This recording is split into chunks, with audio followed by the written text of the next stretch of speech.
Northern Illinois University is the site for the 1999 Class AA Girls Softball Championship game, Harlem against Glenwood.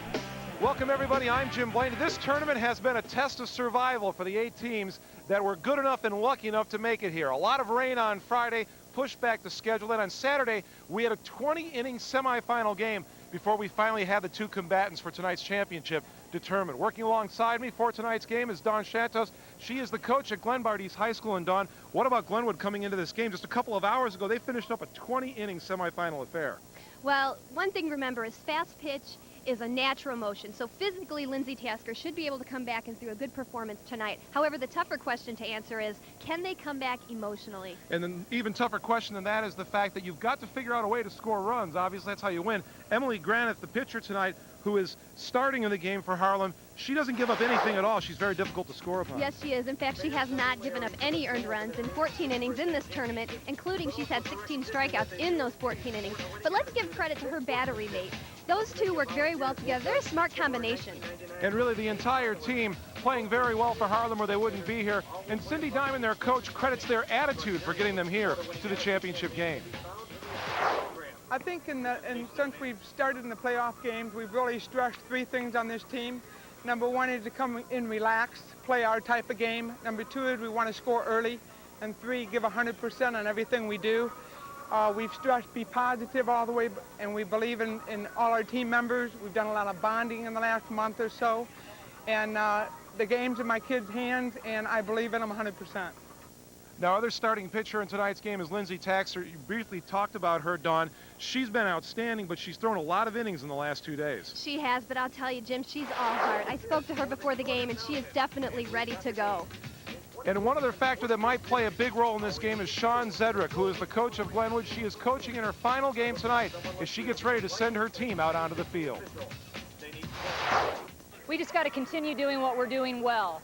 Lindsay Tasker throwing the ball hard, defense making plays, and of course putting the ball in play and scoring runs. Just what we've been doing all year. Should be a fantastic championship game coming up tonight. We will meet the participants in tonight's contest when we come back after this timeout for the AA championship game between Glenwood and Harlem.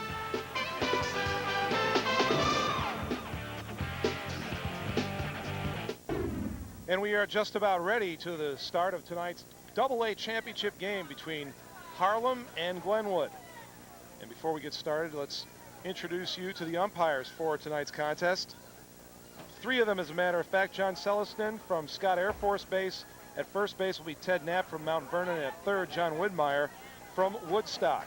Now it's time to meet the participants in tonight's AA championship game. For the introductions, here is the public address announcer, Brian Winsek. Good evening, ladies and gentlemen. On behalf of the Board of Directors, the administrative staff, the Girls Class AA Softball Advisory Committee, and the member schools of the Illinois High School Association, welcome to Northern Illinois University and Mary M. Bell Field for the 24th overall and 15th annual Girls Class AA State Final Softball Tournament Championship. Between the Machesney Park Harlem Huskies with a record of 34-5 and the Glenwood Redskins with a record of 35-5. Now let's meet tonight's participants. Harlem head coach Cindy Diamond. Glenwood head coach Shawn Zedrick. Harlem assistant coach Lisa Clark. Glenwood assistant coach Von Edgar. Harlem assistant coach Lonnie Mitchell. Glenwood assistant coach Terry McDevitt. Harlem assistant coach Donna Helgeson. And Harlem manager Gabe Boyer. Now let's meet tonight's non-starters. For Harlem, number 4, Tiffany King. For Glenwood, number 2, Mary Lentz. For Harlem, number 5, Paige Granith. For Glenwood, number 3, Jennifer Rembush. For Harlem, number 8, Melissa Van Wambach. For Glenwood, number 6, Courtney Pyle. For Harlem, number 9, Amber Wade. For Glenwood, number 7, Shannon Pyle. For Harlem, number 11, Amanda Hamilton. For Glenwood, number 8, Jessica Ball. For Harlem, number 18, Letitia Pursoon. For Glenwood, number 14, Michelle Dixon. For Harlem, number 19, Tiffany Bolthouse. For Glenwood, number 15, Kristen Blake. For Glenwood, number 16, Kathy Bauer. For Glenwood, number 18, Megan Boyle. And for Glenwood, number 19, Rachel Driscoll. Now let's meet tonight's starters. For Harlem, second baseman, number 10, Randy Mitchell. For Glenwood, right fielder, number 1, Aaron Carr. For the Huskies, shortstop, number 7, Tracy Wilson. For the Redskins, shortstop, number 13, Tori Hughes. For Harlem, third baseman, number 3, Amanda Ritchie. For Glenwood, second baseman, number 9, Susie Lair. For the Huskies, catcher, number 17, Sarah Edlane. For the Redskins, center fielder, number 4, Becky Westendorf. For Harlem, first baseman, number 14, Amanda Wade. For Glenwood, designated hitter, number 12, Katie Young. For the Huskies, designated hitter, number 12, Andrea Hamilton. For the Redskins, third baseman, number 10, Jenny Floyd. For Harlem, left fielder, number 13, Jennifer Sipes. For Glenwood, pitcher, number 20, Lindsay Tasker. For the Huskies, right fielder, number 1, Tina Fetters. For Glenwood, catcher, number 17, Elizabeth Pegg. For the Huskies, center fielder, number 6, Talina Nicosia. For the Redskins, left fielder, number 5, Natalie Overman. For Harlem, pitcher, number 16, Emily Granith. And for Glenwood, first baseman, number 11, Stephanie Roberts. Tonight's umpires are behind the plate, John Celestin. At first base, Ted Knapp. And at third base, John Widmeyer. Temperature 77 degrees tonight, and the humidity is way up, but the big one is at the bottom. Get this thing in before it starts raining again, because all of the IHSA events this weekend have been impacted adversely by the weather. There's a look at Cindy Diamond, the coach at Harlem. Let's take a look at the Glenwood defense and how they line up for Sean Ziedrich. Overman, Westendorf, and Carr in the outfield. Floyd over at third base. Hughes, Lair, and Roberts. Pig is the catcher. Tasker the pitcher. And Jenny Floyd very, very busy in the semifinal against Lockport, but you can ring up 14 assists when you play in a 20-inning game. Pitching tonight for Glenwood, number 20, Lindsay Tasker. And she has been nothing short of spectacular, not only during the playoffs, but also during the season. The ERA is minuscule. Yes, and she throws a hard rise ball. She also has a variety of down pitches, Jim. She throws a nice drop ball and a nice curveball, and additionally a changeup, so she's got a full arsenal on her. Here's the batting order that Tasker is going to face, that the Harlem Huskies are going to throw out at her. Brandy Mitchell leading off. She's a senior. As a matter of fact, the first two batters, Mitchell and Wilson, they are both seniors. And then Amanda Ritchie is the only junior in the top part of the order. And then Amanda Wade, number 14, she is just a freshman. Sarah Edlin, the senior, batting cleanup. Her slugging percentage in the tournament, .571. Now the Harlem batting order, they have most of the big sticks up toward the top, which is a little bit opposite of what Glenwood has. Glenwood has one of their biggest sticks batting ninth, so they more or less turn over their batting order very quickly. She won her 600th career high school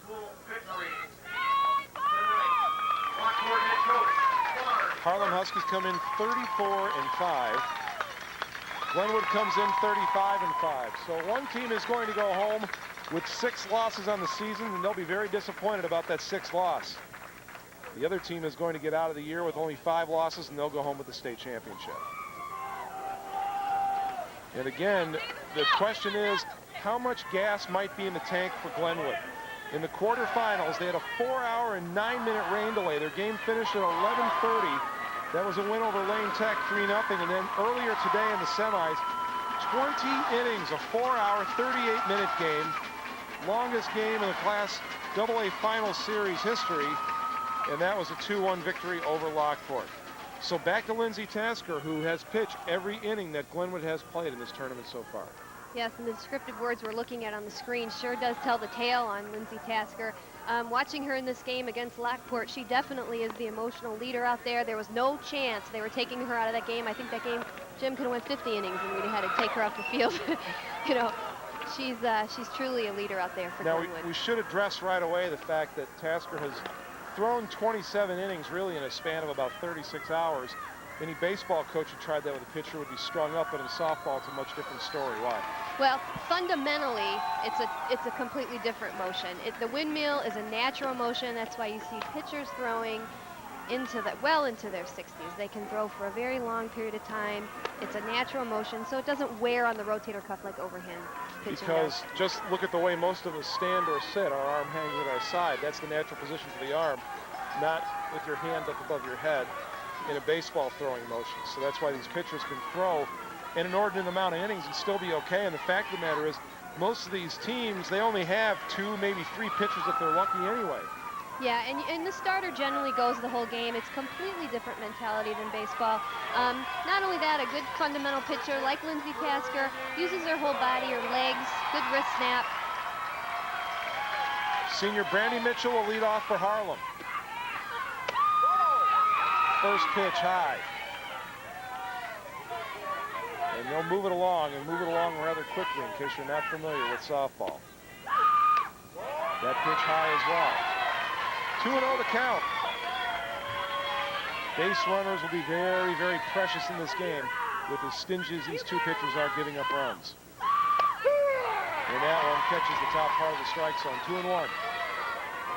Lindsay does tend to miss high. If she's going to miss a pitch out of the zone, it's going to be up. She missed a little bit high. I talked to her earlier today, and she realizes that. And that's one of her goals this game, is to get her pitches down. 3-1 the count. You don't want to put on the first hitter of the game. Certainly not with a free pass.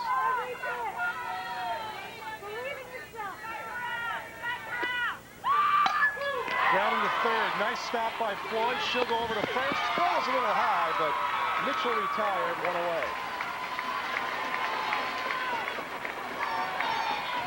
Jenny Floyd was playing in over at third and certainly had a hot smash to handle. She had no problem with it whatsoever. Well, consistent with their performance earlier today, we're going to see a lot of outstanding defensive plays from Glenwood. An outstanding play by the third baseman to just barely throw out. Tracy Wilson, the hitter, made a motion like she was going to bunt. Floyd and Roberts coming in from first and third. Pitches in there for a strike. 354 during the season.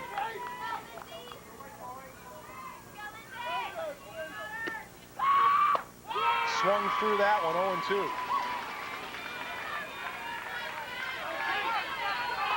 like Lindsay Tasker has found the zone after missing with the first 2 pitches of the game. Strike 3, very quickly, Tracy Wilson is gone. Well, a key to Lindsay's success is if the opposing team goes after pitches that aren't in the zone. And it seems like maybe some nerves are running wild. That's helping her out a little bit. Amanda Ritchie, a junior, third baseman. In case you're counting now, for Tasker, that's 23, or to make that 26 strikeouts this weekend. And Ritchie is quickly behind 0-1. Make it 0-2. Well, the number of innings that Lindsay Tasker has thrown doesn't seem to affect her velocity too much. That glove is really popping down there. Swing and a miss, strike 3. So Tasker, after falling behind the first hitter, 2-0, comes back and gets 2 strikeouts to end the inning. Nothing across for Harlem in their half of the first. Now Glenwood coming up for their first at bat.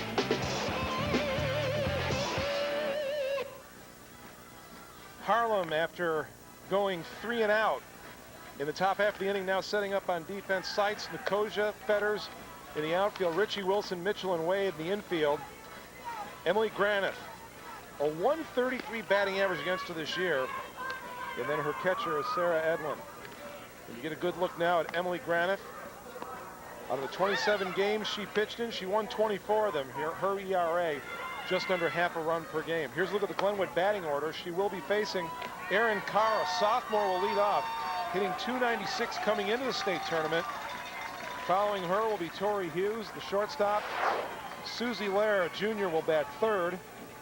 Becky Westendorf, the center fielder, a senior, she'll bat in the cleanup spot. Katie Young, the DH, will come up fifth. And batting in the number 9 slot, Natalie Overman, a senior.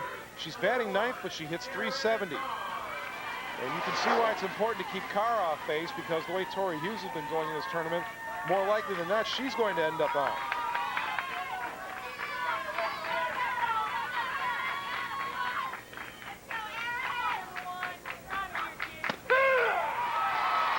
Graniff rings up a strike on her first pitch. Erin Carr's batting average has dropped from .296 coming into the tournament to .275 after 2 games in this tournament. Took a little something off that one and still rung up a strike, 0-2.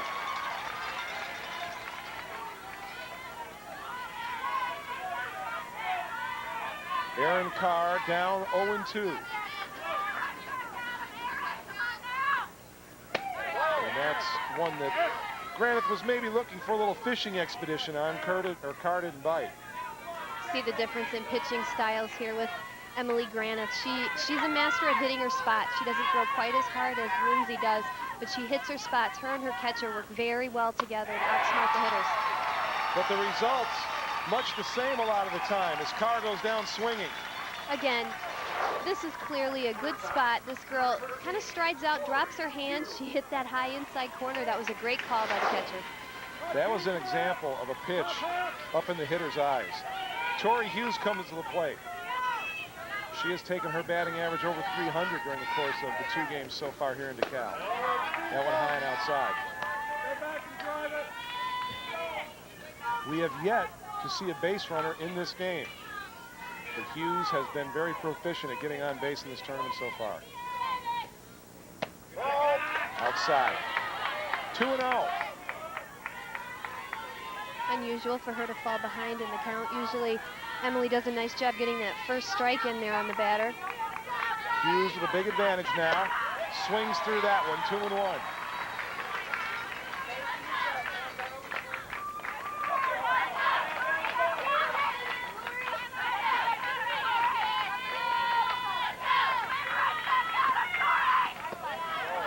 Rolled that one across home plate, 3-1. Now Tori Hughes looking for something to hit here. Right over the heart of the plate to make the count full, 3-2. She get fooled on that one? I think so. That's the benefit to having that changeup. The hitters don't know what's coming. They're a little off balance.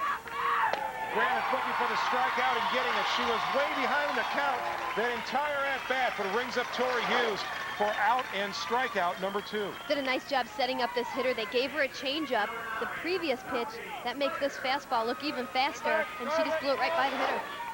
That will bring up Susie Lair, the second baseman, a junior.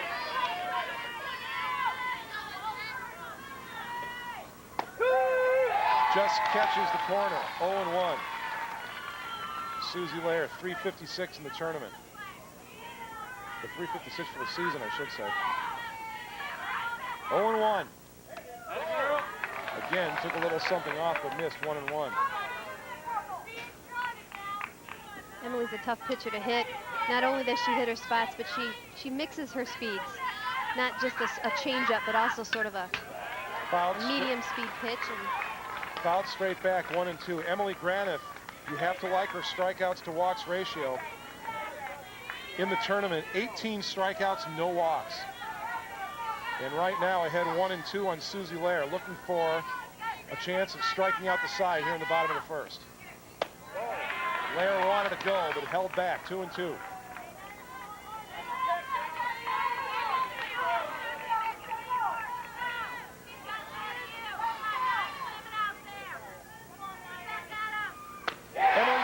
Strikes out the side here in the bottom of the first inning. We have yet to have a base runner. Through one, no score in the Double-A title game.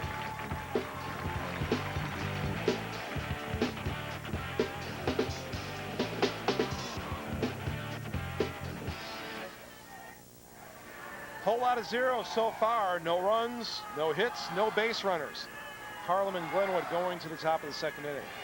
The broadcast rights for the Illinois High School Association Class AA Softball Championship has been granted to Fox Sportsnet Chicago and Intersport Television by the IHSA. Any unauthorized reproduction or rebroadcast of this event is prohibited. Sarah Edlin, a senior, leading off here in the top of the second. Rolls one to short. Tori Hughes comes up with it, one away. Good piece of hitting. Was fooled by the change, but was able to stay with it.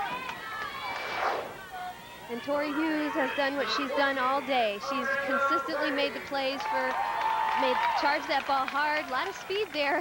Had to get rid of that ball quick to throw her out. Freshman Amanda Wade jumps on the first pitch, puts it into center field. Becky Westendorf has it, 2 away.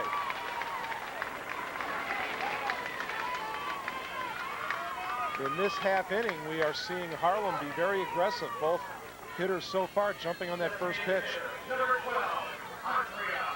Andrea Hamilton, the designated hitter, now bats.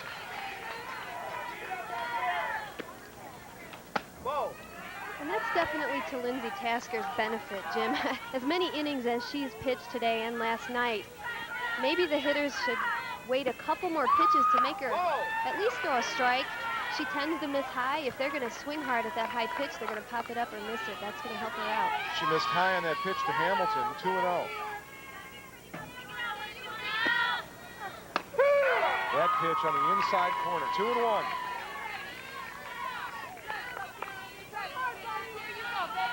Two strikeouts so far in the game for Lindsay Tasker. The defense has been superb also. Behind her, that pitch high, 3-1.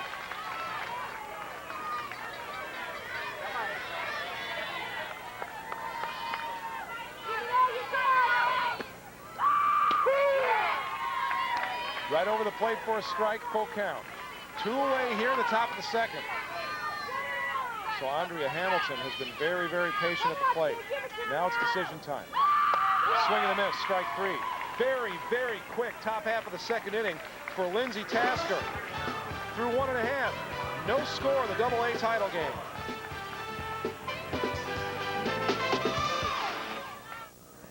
We are clipping right along in the Double-A title game because the pitchers have been overpowering. Emily Granith struck out the side when Glenwood came up in the bottom half of the first inning. There's the pitching profile. And Dawn, we have seen that one thing that's not on there, she can blow people away when she gets up on 2 strikes. She can, and a lot of that is because she mixes her speed so well. The hitters are completely off balance against her. Becky Westendorf, who made a nice play in center field for the second out of the top of the second, leads off. 229 batting average coming into the tournament. Jumps on that one and is going to foul it off down the left field line. So she is the first hitter to actually put the bat on the ball against Emily Granith. I think the key adjustment the hitters are going to make, hopefully, is to not try to hit the ball so hard. Right now, they're really over-swinging. They just need to shorten up their swings and make contact. Emily Granith thought that might have been a strike, but she did not get the call from John Celestin. 1-1.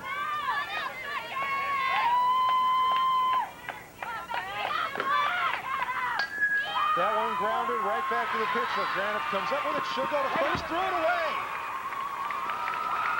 And we have our first base runner as Becky Westendorf reaches. They say that's the best hit in softball. You want to hit it right up the middle. The pitcher's just finishing her motion. That's a tough play for her to get back and field that ball. She tried to get rid of it too quickly, didn't see her target. Made a bad throw. Error on the pitcher. So we still have not had a hit in the game so far. Katie Young, the DH, comes up. Tries to lay one down, bunts foul. Well, bunting certainly has been key, Jim, in this series with these 1-0 extra inning scores. Execution of the bunt could mean the difference of winning and losing in these games, as close as they are. In the third place game, we saw that with Sandberg. They were able to execute a bunt in the bottom of the 7th, throw it down the right field line, and it led to a victory. That one, perfect. Coming up with it is the catcher, Sarah Edlin. She throws to the second baseman, Brandy Mitchell, so make the put out 2-4, but it was a very effective sacrifice as the runner goes to second. Nice execution, both offensively and defensively. She did a nice job keeping her bat head above the ball to knock the ball down. The catcher got rid of it quickly. That was a nice play on the second baseman's part, particularly to focus on that ball when the runner's coming down. It's hard to see around that runner sometimes. Jenny Floyd wants to try and go to the right side of the infield if she can, or will she lay one down also? She swings it well. She let that one go. And it caught the high outside part of the strike zone. 0-1.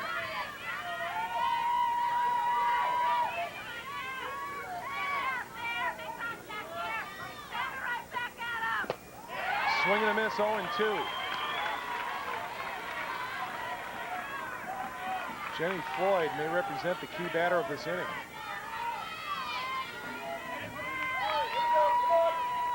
Center fielder here at second base got some speed, I'm sure.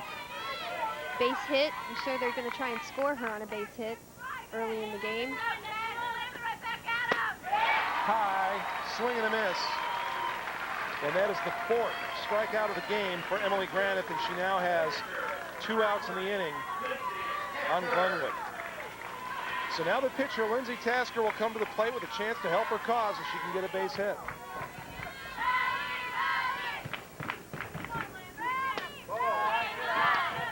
Ball 1 high.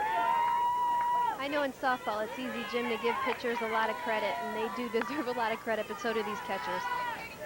Sarah Edlin has really made some good calls in this game. Little change, that makes it 1-1. And Edlin made an outstanding play on that bunt. She studies the hitter as she gets in the box to see where she's standing in the box, how she holds her hands. All that dictates what pitches she's going to call. It's a smart catcher. That one just missed, 2-1.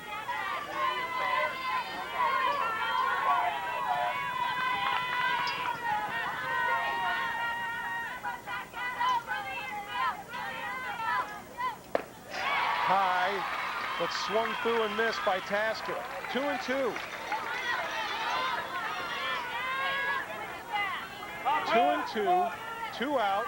We're in the bottom of the second inning with a runner on second. We all know what Vin Scully would say. High, it's 3-2, so we're going to see something happen here now. Westendorf will be on the move. Well, with Emily Granite's control, I'm expecting a strike here. I don't think she'd want to walk her with 2 outs. Towards second base, but a leaping catch made by Brandy Mitchell, and that retires the side.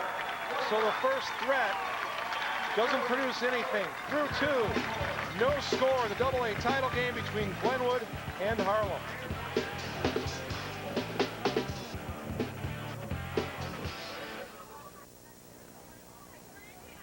One error has produced the only base runner of the game so far, but no runs as we move to the top of the 3rd inning.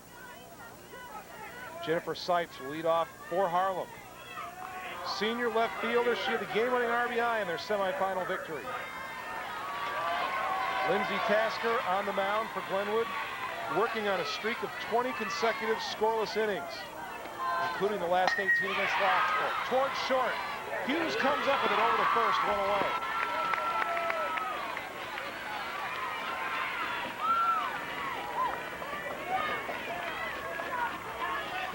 Lindsay Tasker has now set a state record for innings pitched in the Class AA Final Series. 29 1/3 this weekend. She's only allowed 1 earned run over that time. And for those of you who are math majors out there, you already know that that's a .24 ERA. That pitch outside as Tina Fetters, the right fielder, comes to the plate. The old record, by the way, 29 innings, like Kristen Smith of Morton 2 years ago. So Lindsay Tasker in the record books. That pitch fouled back. 1-1.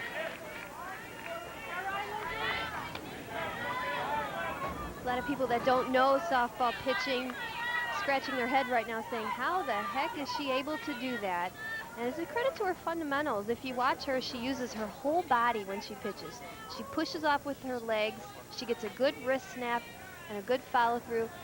Girls' hands aren't quite as big as boys, and they don't grip that ball, and they really need the push and the drive from their legs and hips. Well, Elizabeth Pig, the catcher, is having a problem with her hand. It got fouled right off her hand. Ow. Ooh, off the thumb.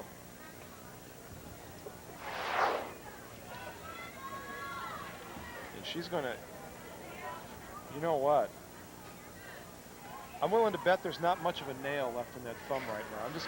I'm just gonna take a guess. It's a good thing they probably already had prom, Jim.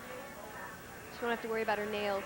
For the most complete coverage and up-to-date information on your favorite Illinois high school team or athlete, log on to the official IHSA website at www.ihsa.org.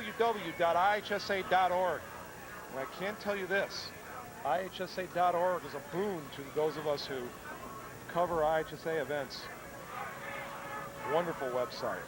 She's actually having the index finger worked upon.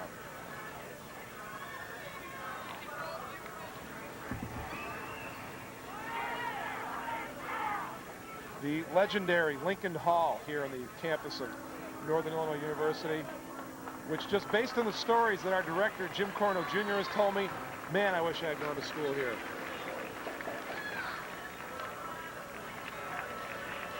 So we have Elizabeth Pig now with a little bit of bandage on her right hand. So, gee, can we guess what's going to happen if Harlem gets anybody on base? I wonder if they're steal. Yeah, exactly. I'm sure they'll test it out. Because it's on the index finger, and that's the finger that you need for control. That pitch inside and a strike. 1-2. Wonderful pitch by Lindsay Tasker. Just painted that inside part of the plate. Tina Fetters, the hitter, swings and misses, and that's it for her. Fourth strikeout of the game for Lindsay Tasker. Looked like a drop curve on the outside corner, and one of the things you try and teach your hitters is hit the ball where it's at. If it's in the outside corner, drive it to right field. If you try and pull an outside pitch, it's difficult to hit the ball. 29 strikeouts in her stay this weekend here in DeKalb. Popped up to short. Tori Hughes going back, waits on it, and that retires Nicosia for the final out of the inning. So Lindsay Tasker has been perfect through 3 innings. No score as we head for the top of the fourth.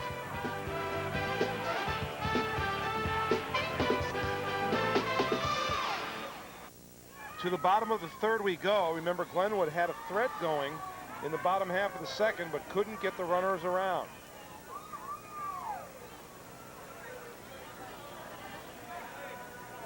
That is Natalie Overman, who is getting ready to hit. Elizabeth Pig is the scheduled leadoff hitter, and now she comes out. Remember, she took the foul tip off the index finger on her right hand in the last half inning. So let's see if it affects her hitting at all.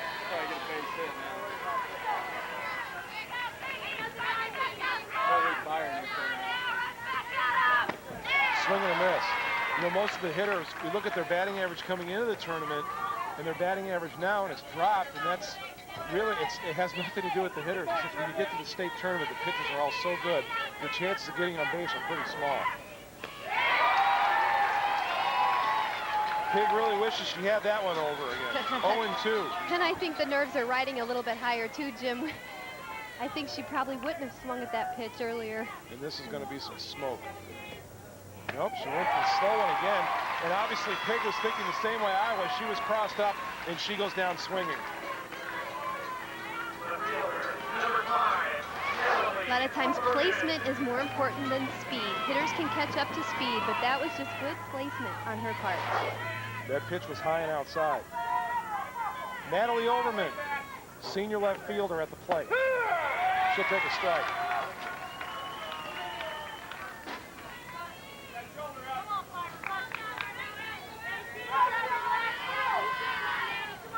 She's the 9th hitter, and she's hitting .380. Pounds that one back to the pitcher. Granite, much more careful this time, gets the second out of the inning.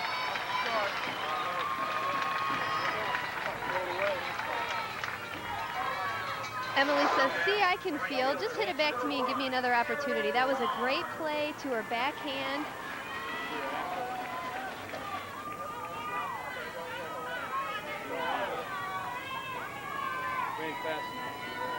Once again, that was a great play to her backhand. To come off that mound, that was a hard hit ball, a good strong throw to first base. So now we go back to the top of the order. Erin Carr, she struck out in the first inning. As a matter of fact, every hitter for Glenwood struck out in the first inning. 2 outs here in the third. Grounded towards short. Tracy Wilson up with it over the first and retired at the side. Through 3 innings of play, we have only had 1 base runner so far. The pitchers continue to dominate here in the AA title game.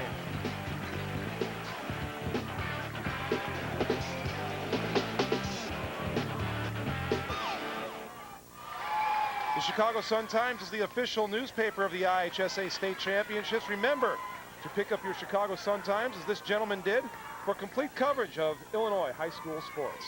Top of the 4th inning is where we are at. Tori Hughes will lead it off for Glenwood. Grounded over to third base, and that's one away. That was Brandy Mitchell, leading off for Harlem. The result is the same. Grounded out to third to begin the inning. I was going to say, Jim, second time around the lineup, hopefully we'll see a little more offense. Batters shortening up their swings, used to her pitches a little bit, making contact with the ball, putting it in play. Although she was anxious swinging at that first pitch again. Tracy Wilson struck out in the first inning. And that one pounded foul. My partner, Don Santos, getting a little misty-eyed over these Harlem uniforms, the black and orange, just like the Oklahoma State Cowboys. Oh, yes. Fond memories.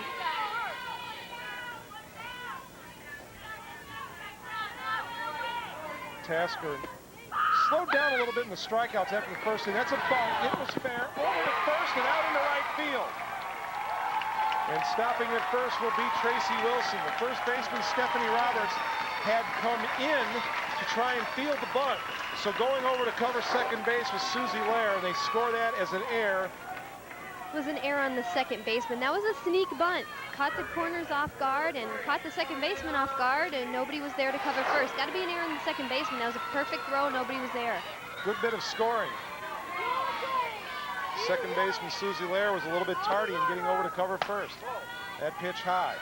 So Harlem has their first base runner of the game, Amanda Ritchie, a junior, up to the plate. She struck out in the first inning. Coach Diamond, good call trying to generate some offense, making things happen. Because 1 run may be all that is needed in this game. With the way these pitchers are going. 1-1 the count. 1 away. Runner on first.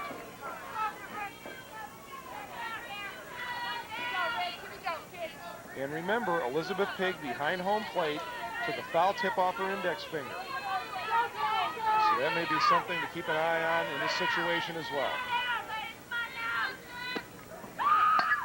Swung on into right center field. Erin Carr coming over, makes the play. And not straying off first base far enough to make a throw was Tracy Wilson. So now 2 away. Nice job on the hitter's part. That was an outside pitch. She went with it. Only problem is she dropped her hands a little bit, got a little underneath the ball. Good base running, though. She went halfway. She knew she couldn't tag and advance on the play. She went halfway. That way, if the ball was dropped, she could still make it to second base. Good base running. And Erin Carr did a good job of setting up toward first base as she made the catch in case she did have to make a throw. Sarah Edlin, the senior catcher, at the plate. Grounded to short back in the first. Well, Jim, we've got 2 outs here. We need to get this runner in scoring position. Maybe we get a steal situation here.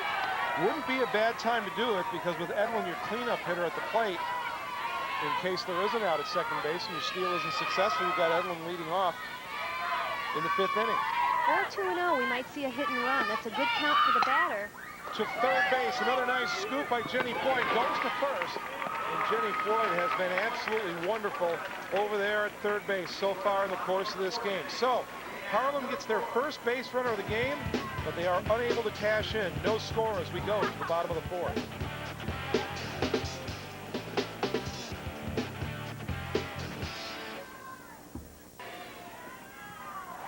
1,200 fans have jammed their way into any spot they can find in and around Mary M. Bell Field here at Northern Illinois, and they are seeing a pitcher's duel so far. No score as we go to the bottom of the fourth inning.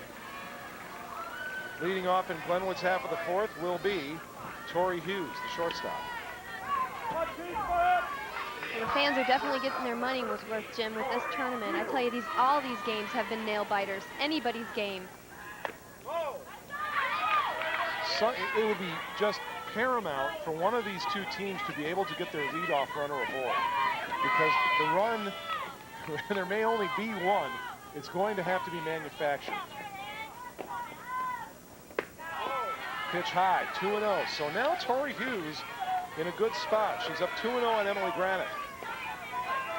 But we have seen Granite in this position before in this game, and she's just blown people away. Gets a strike, 2-1. And she did it again. Came back with a nice drop ball. Came back with a nice drop ball. Bottom just dropped out on that ball. Went down. Hitters again over swinging. Hughes fouls that one straight back out of play, but that makes it a 2-2 count. And Emily Granite just one strike away from retiring the leadoff hitter here in the bottom of the fourth.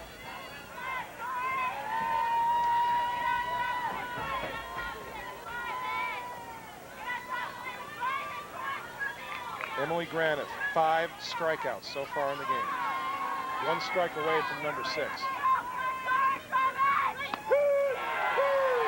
And Hughes gets called out on strikes. That's the first called third strike that Emily Granite has been the beneficiary of. Well, we talked about Emily being a master of hitting spots and changing her speeds, and that's exactly what she did here. If you saw her release there, a good pitcher throws a changeup. Instead of snapping the wrist, they just let it go. They just let the ball go with no wrist snap. The batter's totally fooled because the motion of the pitch is not any different. Susie Lair takes a strike. She was a strikeout victim back in the first. Little low. 1-1 the count. Glenwood has had 1 base runner so far. They did get their leadoff runner out in the second inning, but couldn't get Becky Westenberg around. That one driven into short right field, going back and looking like she misjudged it at first was Brandy Mitchell, but in the end made it look like a rather routine play for the second out of the inning. It's a tough play for any middle infielder when you're going back on a ball, and she's running back. Never gave up on the ball. That was a nice play. Outfield was communicating to her. They had no chance at it. Good communication, good play. She looked down to see where the lip of the infield was, is what she was looking down at. And she obviously had a pretty good idea of where she was because she looked down right as she was crossing into the grass. Becky Westenberg. Only base runner so far in the game for Glenwood. That one into center field. Nicosia had it all the way, third out of the inning. So we are still looking for our first run of the game. Going to the top of the 5th. There hasn't even been a hit so far, as a matter of fact.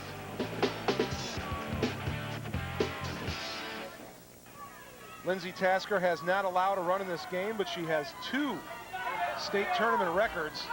Earlier set a state tournament record for innings pitched. Now she has set a record by going 22 consecutive innings without giving up a run. The old record 21 by Mickey McPherson of Belleville East back in 1989. Swing and a miss to start out the 5th inning for Amanda Wade. Wade is the only member of the Harlem hitting crew to hit one to center field so far in the game. Pounded that one into the ground. It will stay fair. Coming up with it is Jenny Floyd. She threw it away. It is scored as a base hit. So that's the first hit of the game. Inside pitch, the batter pulled it. Almost foul, but she got it before it hit the line, rushed her throw, and just made a wide throw. Good effort by the first baseman. She really reached out there. So the leadoff runner aboard for Harlem, Andrea Hamilton, comes to the plate. She'll lay it down. Coming up with it is the first baseman, Roberts. Goes over to Lair for the out. So a runner on second with one away. 3-4 the putout. You said it earlier, Jim. These teams in these games need to manufacture runs. That's exactly what they're doing. Great execution on the sacrifice to move the runner into scoring position. Well, and the way the batting order is working out for Harlem, this is pretty good because you have Jennifer Seitz coming to the plate, a senior who has the experience of getting game-winning hits, had the game-winning RBI in the semifinals, and she was hitting .337 before she got here to DeKalb. Inside strike. Sometimes the fans watch the batter and the way they react to the ball. And Seitz misses that one, 0-2. And in that first pitch, she stands very close to the plate, so if it comes close to her, it looks like it's far inside, but that pitch was beautiful. The first one was right over the inside half of the plate.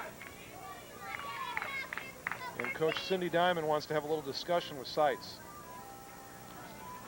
I'm sure what she's telling her right now is you got 2 strikes on you.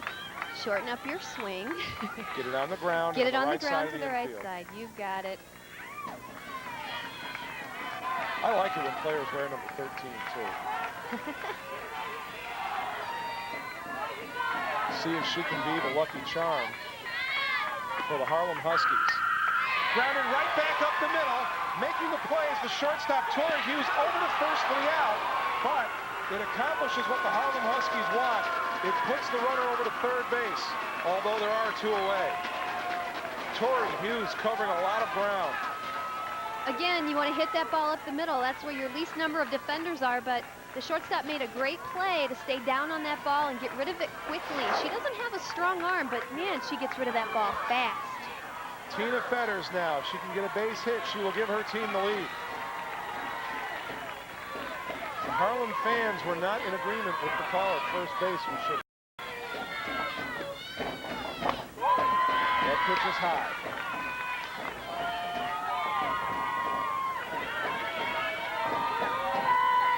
Fetters came into the tournament hitting 139. She struck out in the 3rd inning, her first plate appearance. That one at second base, coming up with it is Lair, over to first. The threat is over. There was a hit, but Amanda Wade stranded at third base as the Harlem Huskies come up with nothing in the top half of the 5th. Glenwood coming to bat in the bottom of the 5th. It is the 25th inning they have played today. This is the Lockport half of the scorecard from the semifinal game earlier today. And they had to do some creative scorekeeping just to get 20 innings onto one score sheet. And I'm telling you, it was binary code for the line score. Nothing but 0s and 1s. Glenwood survived that game, and they're playing here in the title game tonight. 4 hours and 38 minutes of softball. And it was late this afternoon. That was the second semifinal game, we should point out. Driven into center field. Nicosia comes up with it, and that retires Katie Young for the first out of the 5th.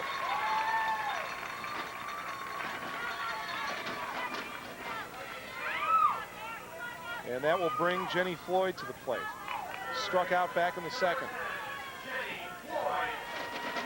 Glenwood still without a hit in this game.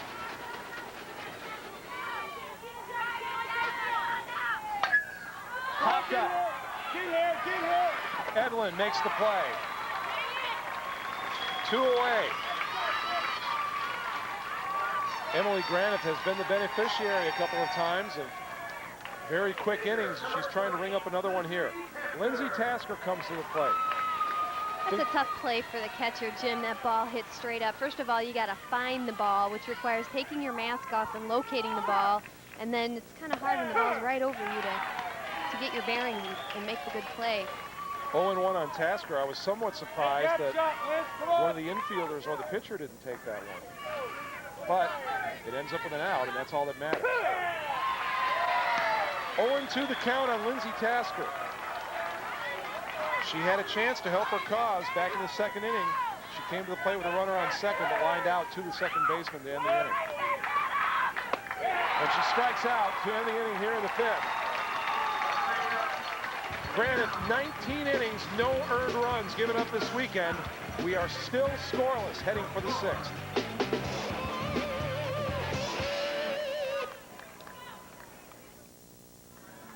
Going to the top of the sixth, that flag has not changed position all day long. It has been a brutally hot and disgusting weekend here in northern Illinois. In August, you expect this, but not the second week of June. Talina Nicosia, 0 for 1 in the game, coming to the plate. Fouls that one back.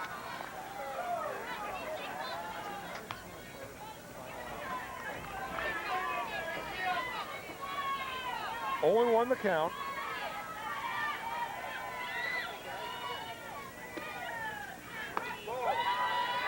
Didn't get that one, 1-1.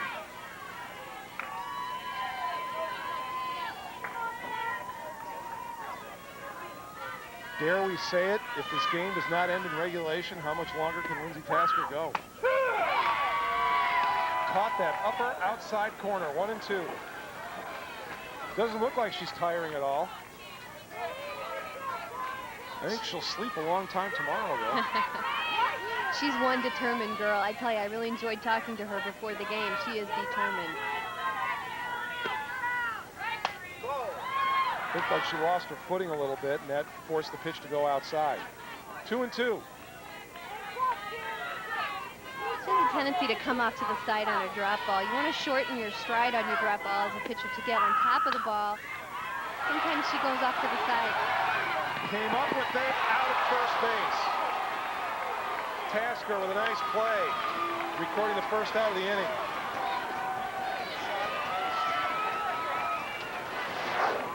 Nice pickup. That ball was hit sharply right back at her, but the really good part that she kept her composure. She picked up the ball with her bare hand, not her glove, and got rid of it quickly. That's a common mistake. Now you may have noticed that they are using the double wide first base plate here at Mary M. Bell Field, which I happen to think is a wonderful idea. It's been around for a little while, and I know at a lot of levels of Little League they use it. It's just an idea that makes sense. It's a great idea. The only thing I'd like to see them change on it is a lot of times in a lot of places the orange half of the bag is too close to the color of the dirt. I think they ought to change it to a fluorescent color. I think it would be a little bit of improvement, but what a great thing for safety, the double wide first base is.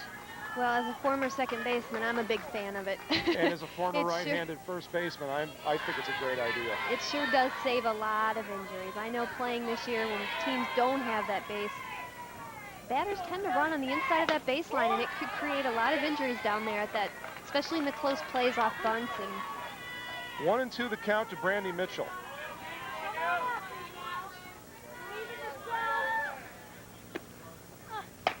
Two and two. Stephanie Roberts, playing over at first base, is indeed a right-handed first baseman, so when she goes to find her way to the bag, she has her back to the runner, and that's another reason why the wider base over at first is nice. That pitch is high, 3-2. Brandy Mitchell, she has caught up with the pitches of Lindsay Tasker. She's grounded out to third base twice.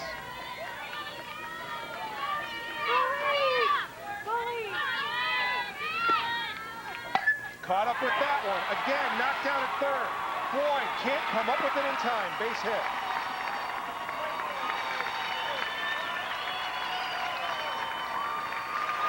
I'll tell you, she didn't make the play, but boy, did she give it her all. That was a great job just to knock that ball down. And then she got up, almost didn't make the throw, which was really a wise choice because the batter was almost to the base, which was a really wise choice for her. Good play. Tori Hughes may have had a chance if she had been able to pick it up because she was in position to throw, but I think the bottom line is this: Brandy Mitchell is going to beat any throw to first base. So now, runner on first with only one out. Tracy Wilson is at the plate. She has the highest batting average of any of the Harlem hitters. Strike one. Well, Jim, we yet to see any of these runners test Elizabeth Pigg with her injured index finger on her throwing hand. We've got the leadoff hitter, Brandy Mitchell, on first base. Probably a lot of speed behind in the count. We might see her going in this situation. To short. Step on second for one, over to first, not in time. Tori Hughes was able to go all the way over to second base and get there before Brandy Mitchell did, but Wilson beat the throw over to first. That was the smart play. If you cannot make the throw and get it yourself, that's what you want to do. The out at first is second play. Get that sure out at second base. That was a smart play. And you have the force set up at second base. Should Amanda Ritchie put the ball into play. Struck out in the first, flew out to right in the fourth. Takes that pitch high.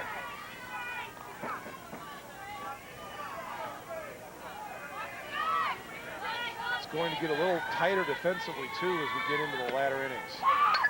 Fouled straight back. Ritchie was all over the timing on that pitch. That's when you know the timing was good, is when the ball is fouled directly back behind you, or they hit it straight up the middle. It's going to start getting tense now as you look in the Harlem dugout.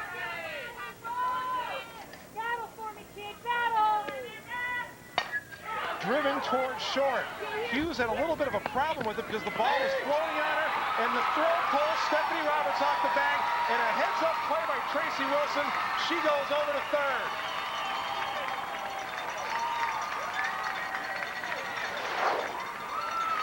Ball was hit softly. Tori did a nice job to charge that ball. It looked like she saw the runner and that she had plenty of time and tried to aim her throw a little, and it cost her to throw the ball wide. First baseman made a good effort, but pulled her foot off the base.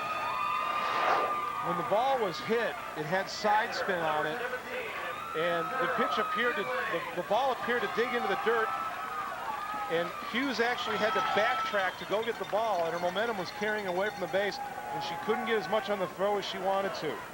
Good heads-up base running, too, on the part of Tracy Wilson. The first baseman outstretched as she was, there was no way she was going to get up and make a strong throw to third base, and she didn't hesitate and got to third. And of course, Wilson was going on contact anyway.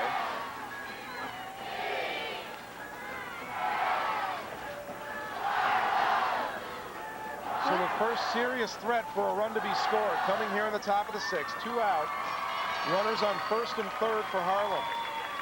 And the cleanup hitter, Sarah Edlin, getting ready to come to the plate. Well, we've got 2 outs, runner on third, runner on first. The question is she going to steal? And what we're seeing, Don, too, is we're starting to see on the scorecard, we're seeing a lot of the Harlem hitters starting to put the ball in play on Lindsay Tasker.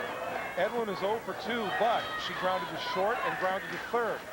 So it's not like she's been late with the swing and grounding out to the right side of the infield. I think key to their success in doing that is being more selective with their pitches. They're making Lindsay Tasker throw a little bit more, and they're selecting better pitches to hit.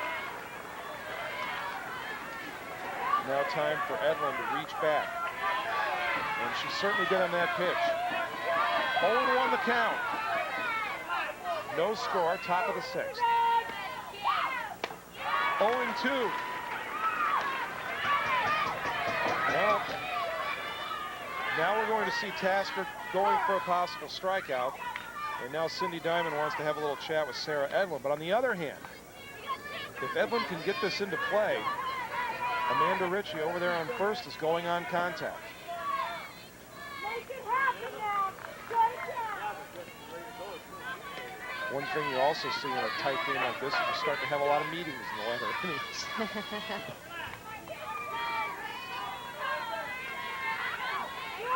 I'm sure Cindy was just telling her to relax, get the ball in play. The 0-2 pitch. Inside, 1-2.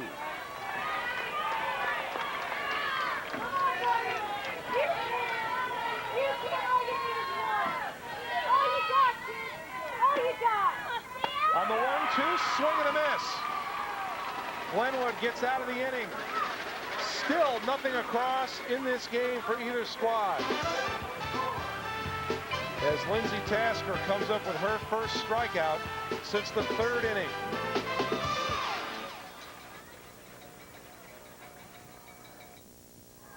Prior to our championship game tonight, the IHSA Hitting Derby, and there's your champion, Lindsay Hama of Buffalo Grove, the champion for 1999. So congratulations to Lindsay for coming away with a portion of an individual championship here. Jim, that's really a fun and exciting addition to the state tournament. They have a pitching machine that throws the balls in, and they just try, the farther they hit it, the more points they get. So it's really a lot of fun to watch the girls out there trying to hit the ball long. Somebody would love to get one long one here. Elizabeth Pig comes to the plate to lead off in the bottom half of the sixth for Glenwood. Strike one. Now we should point out that Glenwood has yet to get a base hit in this game. Emily Granith has been masterful on the mound so far in this game. That one pounded straight into the ground, foul.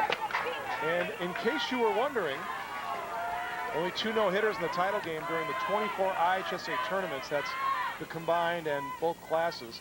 Both the no-hitters thrown in Class A, Julie Collins of Casey in 1986, Corey Clyer of Rock Island Alaman in 1994. We may have a Harvey Haddock situation in this one, though. That was tipped foul. So Pig stays alive. Watching this battery of Emily Granith and Sarah Eldon, you can tell they just work so well together. And I found out earlier that they've played together for 7 years. Pop straight up. Edwin will call for it. She'll take it.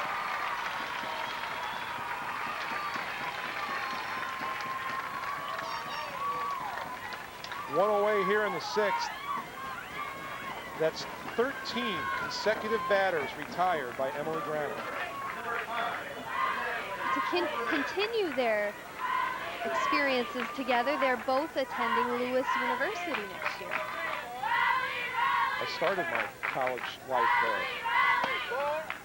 Pitch high.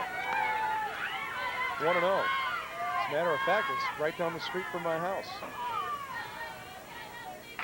In fact, 5 of the Harlem starters are going on to play softball in college. So they will go from being Huskies to being Flyers next year. Natalie Overman, the senior, grounded back to the pitcher in her only at-bat. That was in the 3rd inning.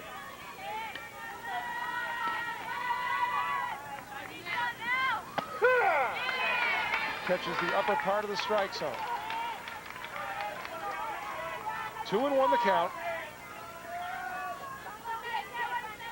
Granith, after striking out the side in the 1st inning, has really let her defense help her out.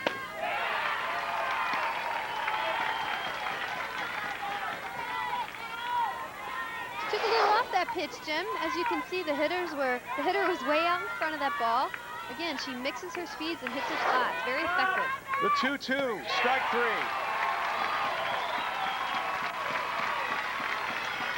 So Emily Granith has shown the ability to blow away at least one hitter in each half inning. But that very difficult thing that a lot of pitchers don't learn is let your defense help you out. And she has done that as well. Glenwood, as a matter of fact, not only do they have no hits, they've only had 1 base hit. That's an easy out. Granith catches it. And now Harlem will come for their at-bat in the top half of the 7th. We have nothing to show for the effort so far.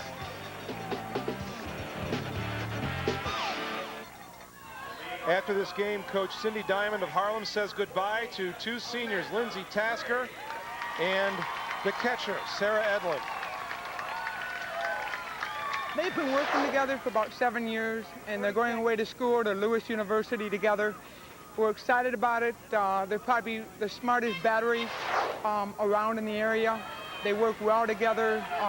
If Emily throws a pitch that she shouldn't have, she apologizes to Sarah. They're great friends. They work well together, and I couldn't ask for a better battery. They have been outstanding in the game so far tonight. Leading off here in the top of the 7th for Harlem is Amanda Lane. The freshman starts off by driving one to center field. So Harlem, as we mentioned, with maybe the key aspect of this game for either team, they have the leadoff runner aboard. And especially important when you can do it at the top of the 7th. Yes, and Lindsay Tasker missed a little bit, and that pitch was pretty fat. And Amanda did a nice job to stay on top of that ball. She swung right through that ball. Nice job. Andrea Hamilton. She sacrificed Wade over to second base in her last at-bat in the fifth. Drops another one down. It's perfect. Over to first. So the sacrifice works, and a runner on second with only one out. 3-4 to put out on the sacrifice. I think we can say Andrea Hamilton has that down. Again, good execution. Manufacturing runs is going to win this game. She kept her bat head high. She knew her job was to put the ball down. She did a nice job. Stephanie Roberts throwing the strike to Susie Lair. Jennifer Seitz has grounded out to short both times. She wouldn't be able to grouse about grounding out if she can get it to the right side of the infield. And you can see on your screen the rain starting to fall here in DeKalb. Strike one.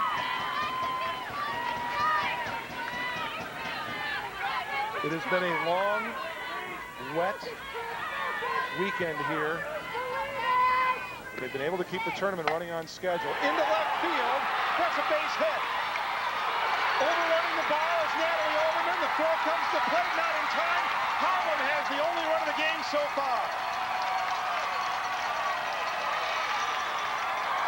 And you have to wonder if maybe the rain that just started might not have caused a problem as Natalie Overman tried to pick the ball up in left field.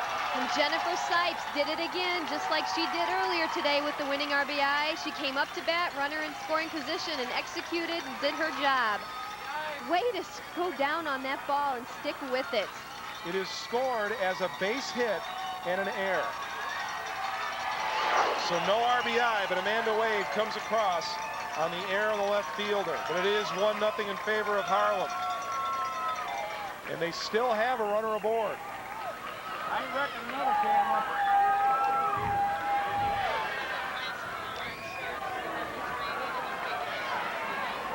The rain is coming down steady, but I would not say it's pelting down. It's just kind of drifting down at the moment.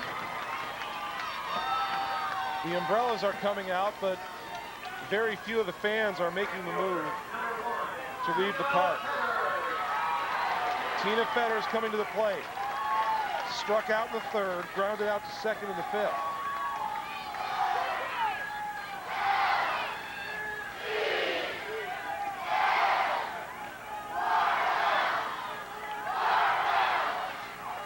Harlem. They have just come up with what so far is the only run of the game. Tiffany King is going into pinch run for Jennifer Seitz at first. And just remember that the fielders can re-enter.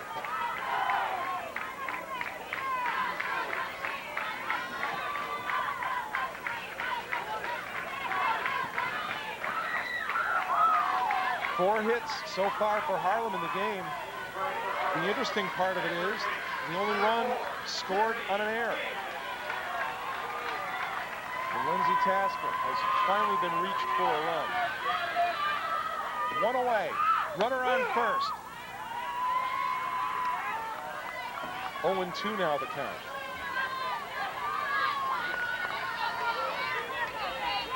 The second run would be absolutely huge. Tip foul.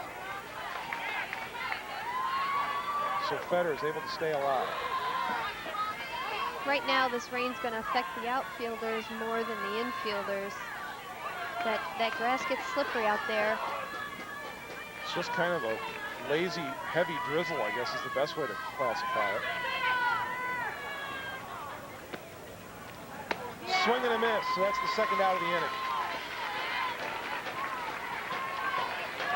Lindsay Tasker's task, if you will, here is simply to hold this at a 1-0 game. And that ball's got to be getting a little slippery, so she did a nice job. That was a drop ball. You could see her release point out in front and really turned her hand over to make that ball and that drop spin. It dropped out.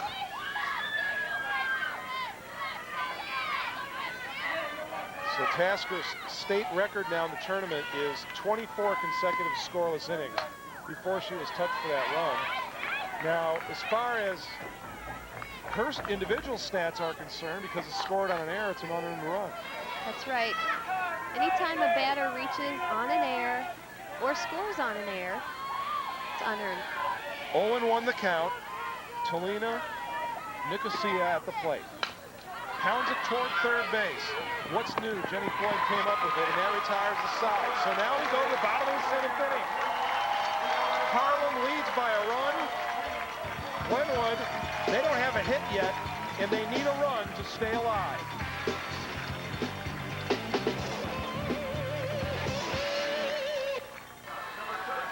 One nothing Harlem. We are going to the bottom of the 7th inning. Tori Hughes to lead off. She'll take the first pitch.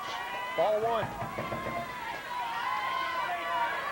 So not only is Emily Granite looking for a victory in a state title game, she's also working on a no-hitter. Strike 1.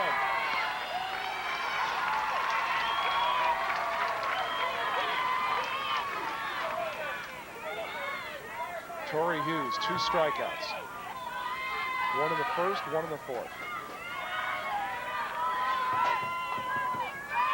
Looks like she's having some uniform trouble there, Jim?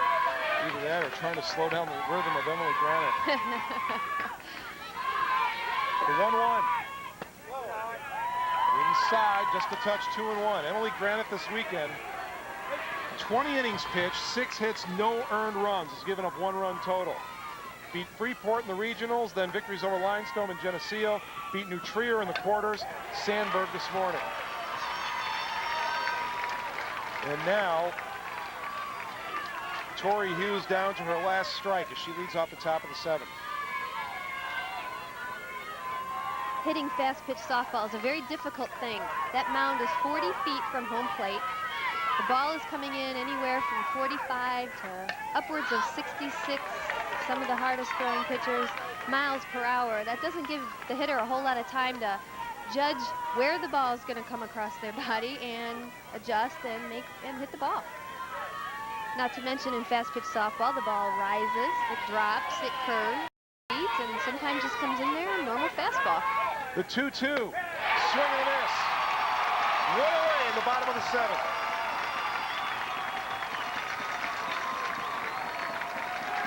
Here's how Glenwood made their way to the state championship game. Opened up with a victory over Sacred Heart Griffin, beat Eisenhower in Washington to get here to DeKalb. A winner over Lane Tech in the quarters, and then beat Lockport in that epic 20-inning struggle in the semifinals. Hit into left field. Running back for it is Sykes. She will get there. So she retires Susie Lair. Becky Westendorf, the cleanup hitter for Glenwood, will come to the plate and try and keep her team alive.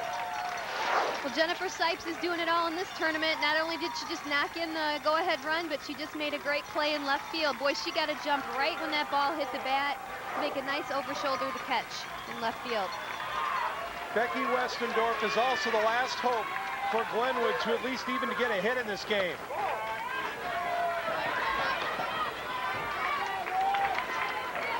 Ball 1. The rain has led up to just a light drizzle here. Emily Granite working on a no-hitter, trying to lock up a state championship. Ball 2.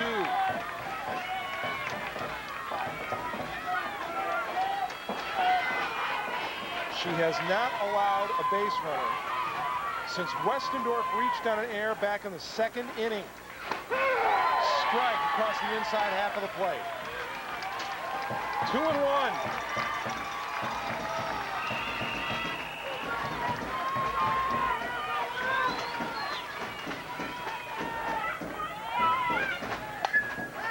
Pulled down the left field line. So now Becky Westendorf down to her final strike. The Harlem Huskies 1 strike away from a state title. Emily Granite 1 strike away from throwing a no-hitter in the state championship game.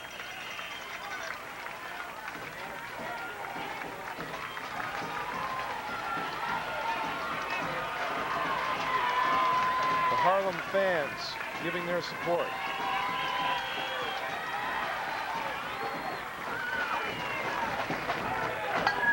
Ground ball to short. Over first. A state championship for Harlem, and Emily Granite pitches a no-hitter The Huskies win the state title with a 1-0 victory over Glenwood. What a way to finish.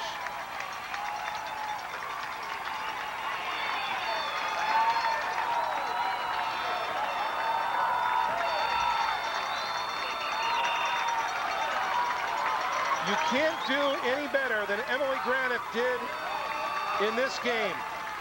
And is there any better way to go out in your senior year? Winning a state title is pretty good in itself, but to throw a no-hitter in the process, what a game. What a memory. This team is packed with seniors. For them to go out state champions, that's a dream of a lifetime for these girls. And think about this. The only base runner that reached was Westendorf back in the second, and it was an error on Emily Graniff. And you have to wonder if she's going to think back, being a competitor, and say, if I just hadn't thrown that one away, not only would I have a no-hitter, I'd have a perfect game as well. Perfect game.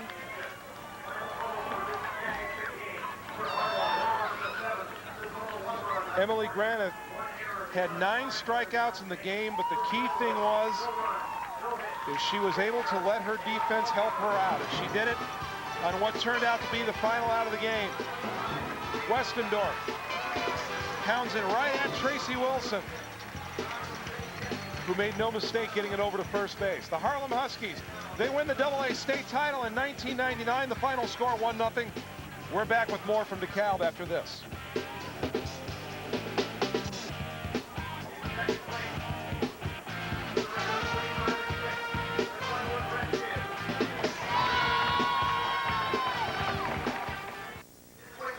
The Harlem Huskies picked the right time to score the only run of the game in the top of the 7th inning, and they win the AA state title for 1999, 1-0 over Glenwood. Emily Graniff gets the win. She ends her senior year 25-5. She goes out throwing a no-hitter and allowed only 1 base runner over the course of the 7-inning games. Cindy Diamond picks up a state title, 15 years now at Harlem. Her record 348 and 86. We should point out that Harlem made their 2nd trip to state in the last 3 years. Amanda Ritchie. And this time they come away with the state title. Another added twist to this, and this is especially nice for Cindy Diamond, who is a former player at NIU. She pitched here for the Huskies.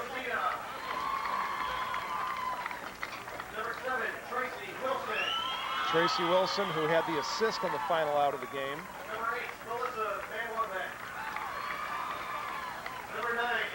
And she told me before the game that her team was undefeated on this field. They played here 2 years ago in a sectional game and won, and then that's when the state tournament was, the AA was down in Pekin, so they went to Pekin for the state tournament. And then so far, obviously, through this tournament, they went undefeated. So she's still undefeated here at Northern Illinois campus. Amanda Wade is getting her medal right now, and we've spent so much time talking about Emily Graniff that we should point out that Amanda Wade had 2 base hits in this game. There are only 4 hits total in the game. Wade had 2 of them, and they were both leadoff base hits in the 5th and in the 7th. And right after Wade got on base both times, Andrea Hamilton, the DH, was able to successfully sacrifice Wade over to second. So an overlooked portion of this game was the execution that Harlem did have when they were able to get base hits. And another nice added fact with Amanda Wade is she's only a freshman. So we've got a lot of time to see her, hopefully, in the next few years at the state tournament. Yeah, how's that? She comes out in the state championship game, and she's the only person with multiple hits in the game. The Harlem Huskies. Harlem getting their championship trophy as the rain pelts down here in DeKalb, but it's not bothering the Huskies right now. 35-5, they finished the season. And they'll head back north to almost over the Wisconsin border with that trophy. All tournament team. Tell you, not enough can be said, though, for these Glenwood girls. Boy, did they fight and struggle and hang in there till the very end. They gave it their heart and soul. And what's amazing about Glenwood, too, is they were here as freshmen, finished 4th in the state tournament. They lost 14 games that year. That was a year in which their pitcher broke her arm, missed the first 12 games of the season. They started out 0-12 that year, made it to the state tournament and finished 4th. Our Pepsi play of the game, it came In the top half of the 7th inning, no score in the contest. Jennifer sights the plate. She comes up with one of only the 4 base hits in the game, drove this one to left field, advanced Amanda Wade to third base, and then a misplay in left field allowed Amanda Wade to come in and score with what turned out to be the only run of the state championship game, which is kind of a shame because there's no RBI in the run that delivered the state championship game to the Harlem Huskies, but I'm sure they don't mind. As we look at the game summary, it can be summed up like this. The pitchers were outstanding. Look at the line for Emily Granite. A bunch of zeros across the board. A no-hitter in the state title game.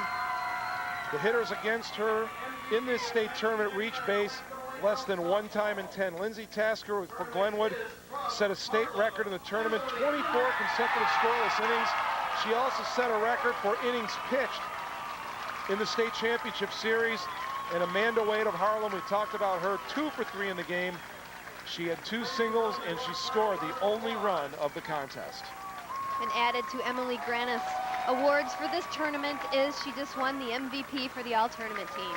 And deservedly so, but she'll be the first to acknowledge she had a lot of timely help. And we have to also mention the Harlem Huskies. They were outstanding in the field. Yeah, they seem to bring it all with them tonight, Jim. They had great pitching, outstanding defense. They generated 4 hits. Emily Graniff had a large part in getting that state championship trophy into the trophy case for Harlem High School. And Coach Cindy Diamond celebrating a 1-0 victory and a no-hitter by Emily Graniff in the championship game as Harlem claims the title over Glenwood, 1-0. For Don Santos, I'm Jim Blaney saying so long from Mary M. Bell Field in DeKalb. You've been watching the 1999 IHSA Class AA Softball Championship on Fox Sports Net Chicago and Intersport Television.